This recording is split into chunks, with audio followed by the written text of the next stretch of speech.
बिस्मिल्लाहिर्रहमानिर्रहीम। अस्सलाम वालेकुम। दोस्तों, आपने देखा होगा रमज़ान में क्या हालत थी। रमज़ान से पहले भी मसाजिद बंद हो रही थी कि आज जुम्मा नहीं होगा। पंजाब में तो कुछ हालत थी कि हम जुम्मा पढ़ते थे, मैं फैसलाबाद में होता हूँ, लेकिन सिंध की हालात क्या थी, कर्फ्यू लग जाता था। ये सुबह 11 से लेकर जुमे के दिन बिलखुसूस 3 बजे तक कोई बंदा बाहर नहीं निकलेगा। इमाम साहब होंगे और उसके 2 मुक्तदी जो मस्जिद की सफाई करते हैं, मौज़िन हो गया है और दूसरा सफाई करने वाला जनाब।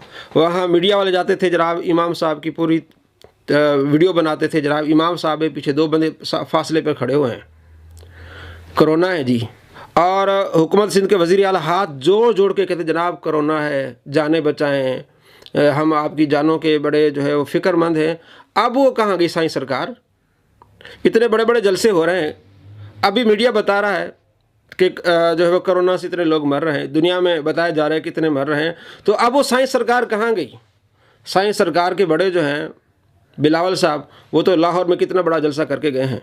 और यही नून लीग वाले हैं जो कहते थे कि इमरान खान गलत कर रहा है जनाब, अच्छी तरह पूरा कंट्रोल के जो है पूरे पाकिस्तान को जाम कर दिया जाए, बंद कर दिया जाए, क्योंकि कोरोना नुकसान हो रहा है। वो कहते हम लोगों के खैर खा हैं। अब वो कहाँ गए हमारे भाई नून लीग वाले, मौलाना फजल रहमान साहब भी? तो अब वो कोरोना ख़त्म हो गया, वही केसेस तो वही आ रहे हैं। इस बात को समझना होगा कि ये सिर्फ उलमा के ख़िलाफ़ जिसने ज़बानें इस्तेमाल की इन लोगों ने, मीडिया पे क्या कुछ होता था जनाब, ये उलमा मस्जिदें बंद क्यों नहीं करवाने देते, यहाँ से जो है वो बीमारी फूटेगी, बढ़ेगी और सब लोग इसमें जो है वो फंस जाएंगे, ये हो जाएगा। अब वो कहाँ गए एंकर पर्सन जनाब? क्यों नहीं बोलते अब कि जनाब जलसों में किस तरह होता है? हाँ, कुछ बोलते हैं लेकिन अक्सर ऐसे नहीं बोलते। वो सरकारें कहाँ गई जनाब? वो जो इमरान खान के मुखालिफ थे वो कहाँ गए जनाब? मेरे भाइयों, ये सिर्फ अच्छा ऐसे कई उलमा थे जिनको ये पकड़ के जेल में भेजा साईं सरकार ने। ये मुफ्ती मुनीर रहमान साहब थे, उनको सलाम है कि उनका जी हम मस्जिदें बंद नहीं करेंगे, मस्जिदें हमने बंद नहीं करनी, चाहे किसी तरह भी आप कर लें, हम आपकी बात मानेंगे, लेकिन मस्जिदें बंद नहीं करेंगे। और पाकिस्तान ही था पूरी दुनिया में जिसने मस्जिदें बंद नहीं की, और सबसे कम जो है वो केसेस पाकिस्तान में हुए। और ये भी यकीन हुआ कि मस्जिदों से जितना वायरस नहीं बढ़ा। तो ये सारा सिस्टम जो था वो क्या हो गया था? जाम हो गया था, हर चीज़ बंद हो गई थी, बिलखुसूस सिंध में। अब सिंध वाले कहाँ हैं? सिंध की सरकार कहाँ है? साईं सरकार कहाँ है? अब इतने इतने बड़े बड़े जलसे हो रहे हैं और केसेस भी आ रहे हैं। तो सोचना ये होगा कि ये सिर्फ अपना इनका मफाद होता है, अवाम इन्हें कोई अवाम का दर्द नहीं होता। ये सिर्फ अपने मफाद के लिए इस तरह बातें करते हैं। अभी भी केसेस आ रहे हैं, लेकिन चूँकि अब इनका मफाद इन जलसों में है, अब इनका मफाद इन रैलियों में है, इस तरह कोई बात नहीं करते।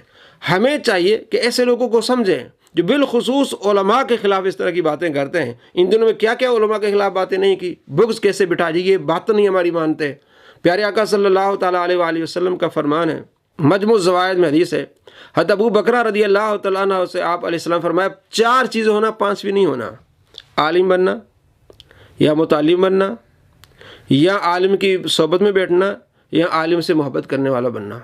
5वीं चीज़ ना बनना, हलाक हो जाओगे। 4 चीज़ें बनना, चारों में से एक। 5वीं चीज़ ना बनना, हलाक हो जाओगे। तो 5वीं चीज़ क्या है? न वो आलिम है, न वो तालिब इल्म है, न उलमा के सोबत में बैठने वाला है, न उलमा से मोहब्बत करने वाला है। तो मतलब ये जाहिल भी है और उलमा से नफ़रत भी कर रहा है। तो ये हलाकत तक बात ले जाएगा। और इस तरह के आज के ज़माने में सोशल मीडिया जिस तरह बढ़ रहा है, अक्सर वो लोग गुमराह हो जाते हैं जो उलमा के करीब नहीं आते, जो सोशल मीडिया पे लोगों को सुनते हैं, उलमा को नहीं सुनते। तो वो इस तरह गुमराह हो जाते हैं, क्योंकि उन्हें नहीं पता होता कि कुरान पाक में क्या है। एक आयत एक जगह मौजूद है, दूसरी आयत में उसकी तफसील है। ये हदीस मौजूद है, लेकिन दूसरी हदीस की तफसील बयान कर रही है। उलमा से उन्होंने नहीं सुना, उन्होंने इस तरह नए लोगों से सुना जो खुद भी गुमराह हैं, दूसरों को गुमराह करते हैं। तो ऐसे लोग अक्सर गुमराह हो जाते हैं। इसलिए उलमा के खिलाफ जब बातें होती हैं, जो कर रहे होते हैं, वो बहाने ये बना रहे होते हैं कि जनाब हमें अवाम से प्यार है। तो अवाम का प्यार अब कहाँ गया? कोरोना तो अभी मौजूद है, केसेस रिपोर्ट हो रहे हैं, तो फिर भी इतने बड़े जलसे जो हो रहे हैं, तो इसका मकसद ये है कि अवाम से उन्हें प्यार नहीं है, उन्हें अपने ज़ाती मफादात है जिनके पीछे ये लोग भाग रहे हैं। तो ऐसे लोग जब उलमा के खिलाफ बात करें तो आप उनकी बातों पर कान न धरें, ये अपने मफादात के पुजारी होते हैं। अस्सलामु अलैकुम व रहमतुल्लाहि व बरकातहू।